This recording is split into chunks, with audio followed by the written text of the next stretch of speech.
ছোট্ট বাচ্চাদেরকে শিখাবেন যে বাবা, তুমি যদি কোনো কাজ করো কেউ দেখে না, দেখে কে? ছোট বাচ্চারা স্কুলে যে আরেকজনের কলম নিয়ে আসে ব্যাগে করে, আছে না? বই নিয়ে আসে, আরেকজনের টিফিন বক্স নিয়ে আসে। তাকে বুঝাবেন তুমি যেটা করেছো এটাকে চুরি বলে। কি বলে? চুরি বলে। কিয়ামতের দিন আল্লাহ কিন্তু এই চুরির জন্য তোমাকে ধরবে। একবার যদি ছোট্ট বাচ্চার কোমল হৃদয়ে এই ভয় ঢুকিয়ে দিতে পারেন, জীবনেও চুরি করবে।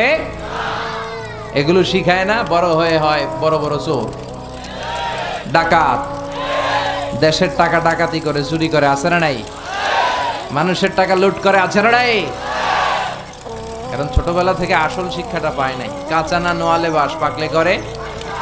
ছোটবেলা থেকে ইসলাম শিখিয়ে দেন।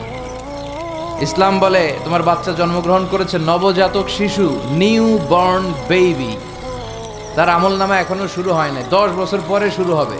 কিন্তু 10 বছর আগেই জন্মানোর সাথে সাথে কানের সামনে আজান দিয়ে ইসলামটারে তুমি তুলে ধরো, ঠিক কিনা? এজন্য ছোট বাচ্চাদেরকে ইসলাম শিখাতে হবে।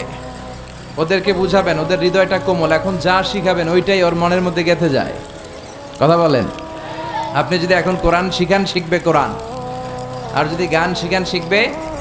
বাবার মুখে প্রথম যেদিন শুনেছিলাম গান, সেদিন থেকে গানি জীবন, গানি আমার প্রাণ।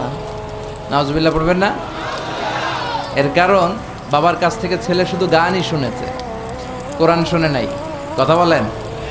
আর যদি কোরআন শুনতো, বলতো বাবার মুখে প্রথম যেদিন শুনেছি কোরআন, সেদিন থেকে কোরআনই জীবন, কোরআনই আমার প্রাণ। ঠিক কিনা? ছোটবেলা থেকে